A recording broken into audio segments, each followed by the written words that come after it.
Ladies and gentlemen, if I may have your attention for a minute.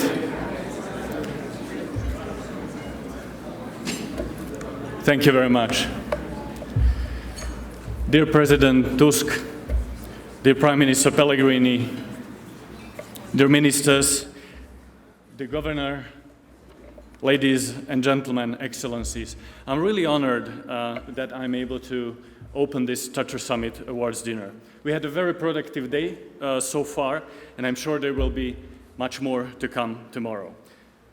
But we have a very nice duty this evening: to eat excellent food, to drink excellent wine, by the way, from one of our partners, and they said Villa di Wine, because he is not producing only petrol, but also wines newly. So I hope you will like it.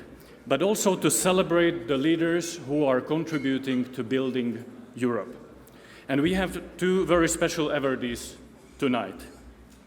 Two gentlemen who are true face of Central Europe, modern, self-confident, ambitious, but also responsible for the whole of the European project.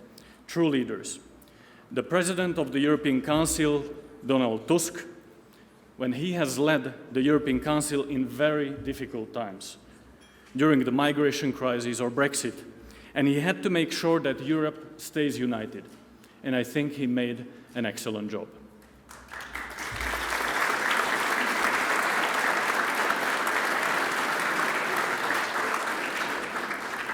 As he once said, today we have to say loud that the crises which have affected Europe cannot serve as a pretext for its disintegration.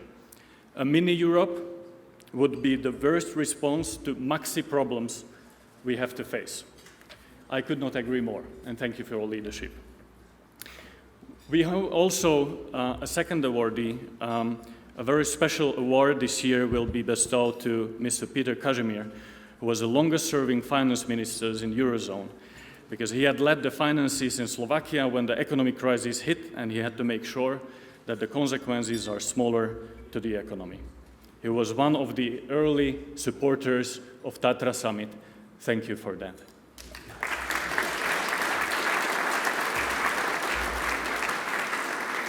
But before I give floor to distinguished individuals, I want to share with you one reflection. Please allow me to put aside a little bit economics and finances, because this year is a year of many anniversaries. But let me mention one which you would probably not expect me to mention, and that is the 50 years of the Apollo mission to the moon. You know the facts. Astronaut Neil Armstrong and Buzz Aldrin walked on the lunar surface on July 20th, 1969. Everybody has seen this live on TV. Well, I did not, because I was still not in the plans, but I watched it later. Armstrong hesitantly steps on the surface of the moon and says, "This is one small step for man, but a big giant leap for mankind." Millions of people were watching, and this was a magic moment when everybody in the world was united, the human race was united. So you may ask, what does it have to do with Tatra Summit today? Surely we will be not firing any rockets from behind the Kempinski Hotel tonight, no.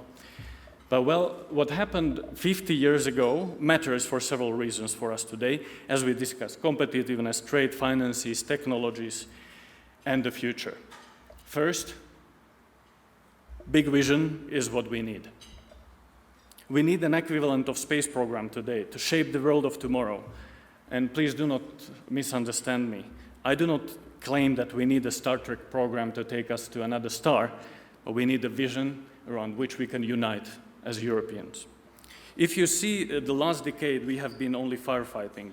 We have been in reactive mode to one crisis, to another crisis, third crisis that hit the European continent. But we need to go beyond this reactive mode. We need to be able to set a compelling vision that would unite us. Second is that public and private investments matters for the long-term growth. Back then, all the innovations were state-driven, costly programs. Today, the space program is financed by private sector. You see Elon Musk, you see SpaceX. We live in very, very different times. So for the challenges today, we need public-private collaboration more than ever.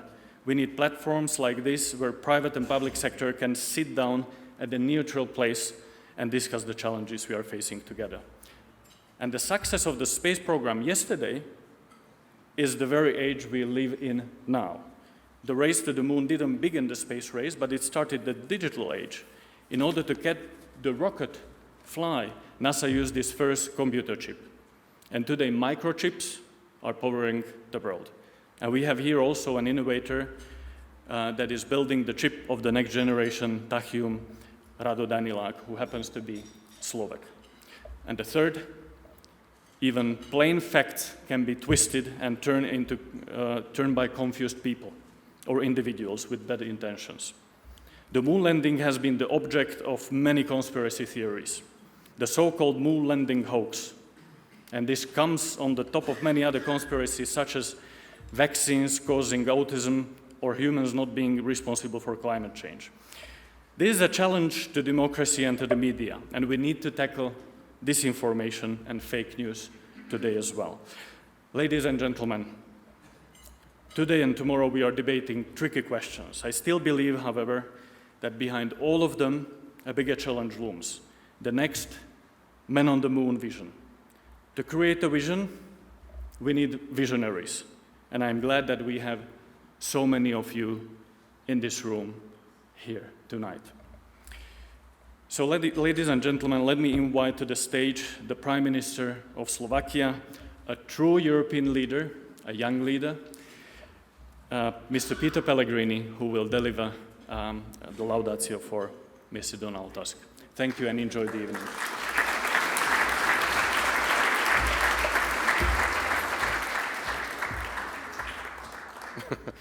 Donald mentioned that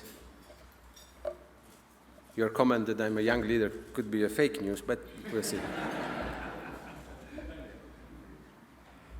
Ladies and gentlemen, friends, dear colleagues, it is really my great honor to stand here tonight at the GLOBSEC Tatra Summit Award Dinner. And once again, Robert and his team at GLOBSEC brought together leaders from all over Europe and beyond to discuss Europe's future, that it's in fact our future. It is the passion and the commitment of everyone in the room that makes a difference. And the beautiful views of the High Tatras will help, I hope, and will be a good inspiration for all of you. This evening has a specific significance as we are gathered to present the GLOBSEC European Award 2019 to Mr. Donald Tusk, President of the European Council, as a recognition of his strong leadership and bold vision, not just for all of us in Europe, but also globally. This award tradition started in 2016, and each year is presented to personalities who support and promote values on which the European family was created. My memories are still vivid of our first meeting following my nomination as a Prime Minister. Donald, you were really the very first European leader I met on the same day of my inauguration. Before I saw you only on TV. And it was in really hard times after the tragic events in Slovakia, and your contribution in stabilizing the tense situation in my country was available, and I thank you very much for this. Since then, we have spent a significant number of hours meeting, discussing, negotiating, agreeing, and disagreeing during the Council's meeting. Donald's tenure as a President of the EU Council was far from boring, I'd say, and I assume his team can confirm this. Since 2014, we have witnessed deadly conflicts in our neighborhoods, uncontrolled migration flows, extreme political forces actively trying to dismantle the European project, our shared values, retreat from multilateralism and strong preference for transaction-driven relationships, terrorist attacks at home and abroad, trade wars and unemployment, a transatlantic partner less predictable, and then there is Brexit. And Donald was at the forefront of them all, never losing his ability to see clear through the fog. He made sure the EU 28 leaders have a partner in Brussels whom we can trust, who will guide the most inconvenient and difficult conversations, who will always remind us that the European Union is a value-driven project, who will always remind us that united we stand, divided we fall. His sense of purpose and his vision gave us all confidence during times when many saw no solutions at all. He helped transform Europe into a lighthouse, visible not only from the European shores, but far beyond. He worked to ensure that we must go beyond being reactive and defensive. As Europeans, we must regain our self-confidence and realize our own strength. He stood up to those who attempt to erode the trust of our citizens. He came in for defense of smaller countries, newer member states, and forged agreements that found compromises that will not compromise our common future. And he did all this in the past 5 years the same way he has been doing it for the last 3 decades. His political views were influenced early on by the Solidarity social movement and the quest for freedom and human rights. As we commemorate the 30th anniversary of our democratic transition in Central and Eastern Europe, a dream of many generations that we have the privilege to enjoy today, we must be reminded that democracy is not a given. It requires constant maintenance and protection. Donald Tusk is without any doubt one of those who never abandoned these principles, who knows too well why we can't let history repeat itself. He is a Pole, a European, a convinced transatlanticist, a father and a husband. But above all, he is a voice of reason who unequivocally pursues what is right for all. His term at the helm of the Council may be coming to a close, but his legacy will live on. Donald, my friend, this award is a humble thank you for not letting us drift away, for not allowing others to threaten our way of living, and for always placing our values and freedoms at the forefront of all your actions, decisions, and dreams. Donald, it's for me really a great honor, and I would like to invite you, please, that I can give you this award.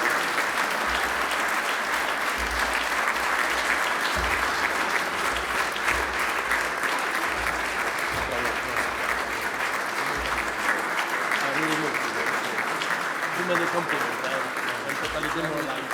Everything is only true. And the stage is yours. Please, we take over.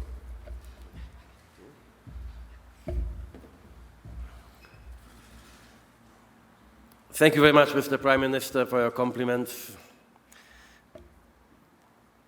The epithet, the fact is that I am not only father but also grandfather. The time is running, as you know. And of course, my first passion was football. You know something about it. Yeah. I was not, unfortunately, not talented enough, and this is the only reason why I became a politician. I'm really moved, and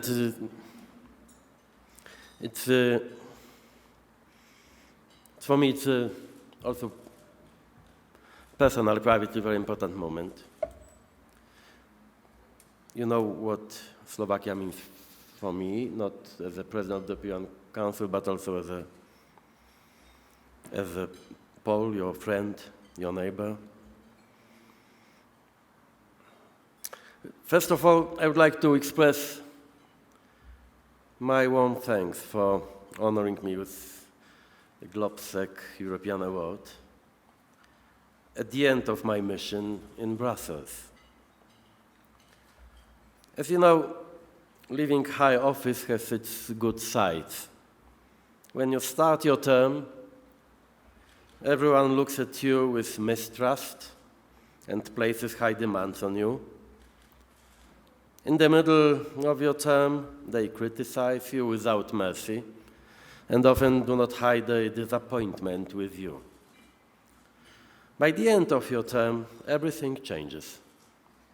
It's an interesting interdependence. The number of compliments you get is in inverse proportion to the number of days left till the end of your term.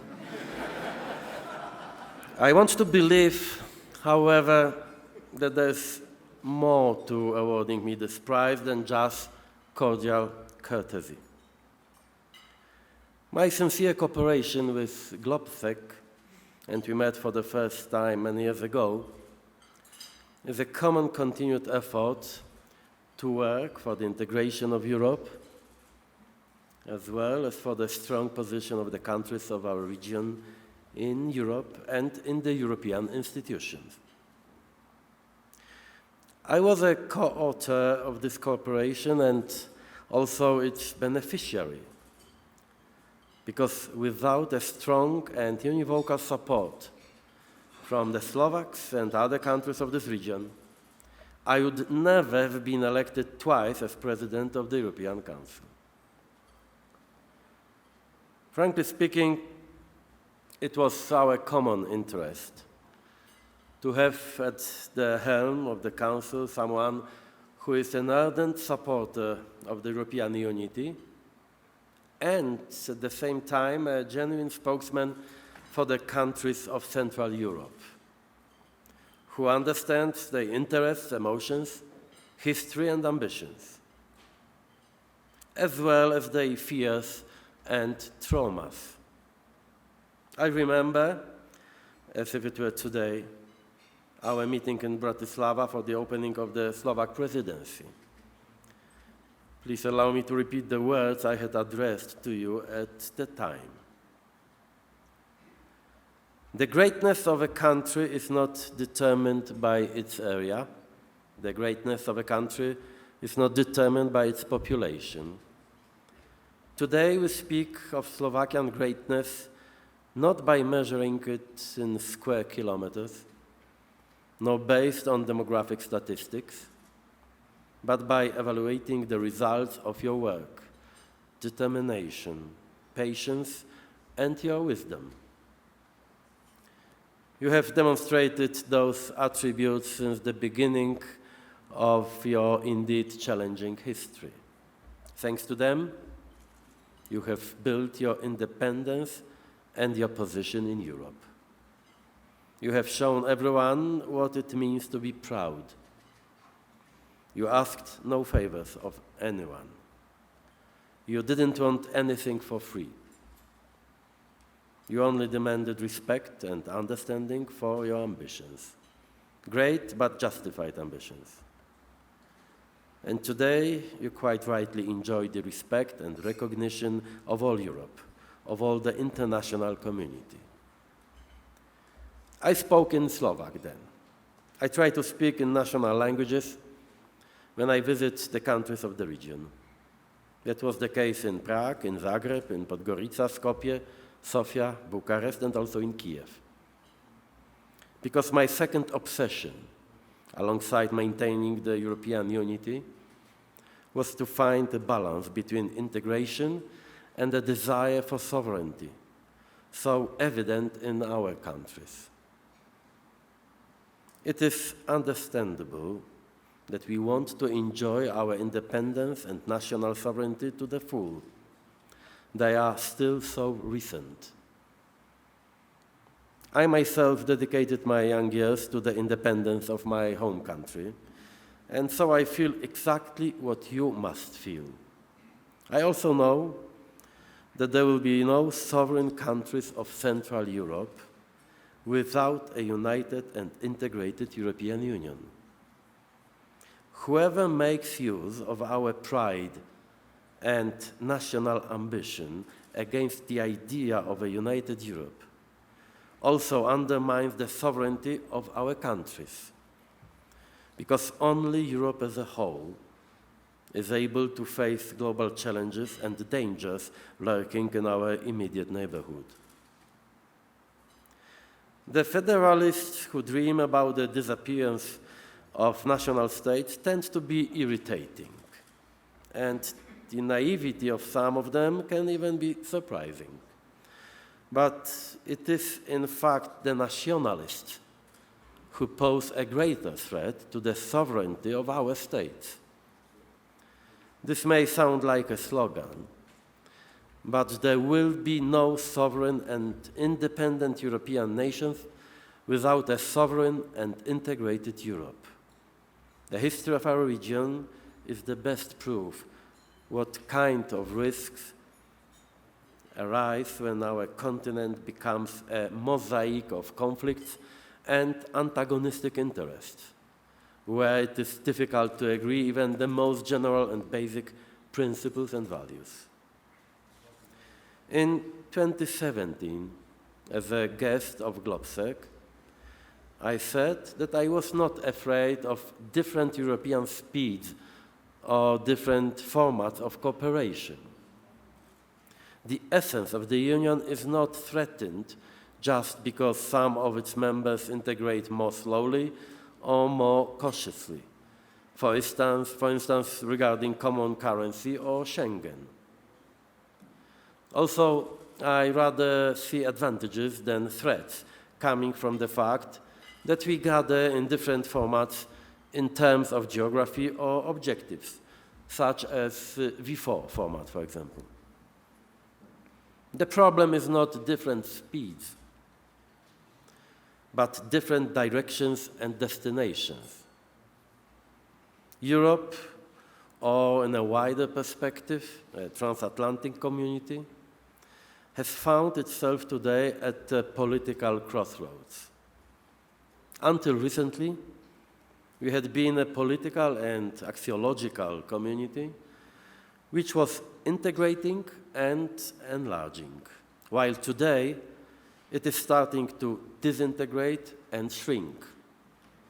Brexit, the withdrawal of the US from many fields, like, for example, its latest decision to abandon Kurds in Syria, hesitations concerning accession talks with our Balkan partners, a demonstrative disregard by some of our member states for fundamental principles such as the rule of law. All this is a sad illustration of the same trend of shrinking and disintegration. That is why I am appealing to the citizens and politicians of our part of Europe. Take on your shoulders the responsibility not only for yourselves and for your interests, but also for Europe as a whole, for Europe as a community. It only depends on you whether the European Union will survive this critical time and rebuild its self-confidence and determination. One may treat the Union as a cash cow and its values with a grain of salt and reservations. Such an attitude may bring internal political benefits, but it is only a very short-term gain. Contemporary times demand from Central Europe maturity and strategic seriousness. We used to say of ourselves, we, the so-called new Europeans, that we were the hope and future of the Union. The moment is coming when history will tell us, check. It would be good if our words didn't turn out to be just a bluff. Thank you very much. Thank you again for your work.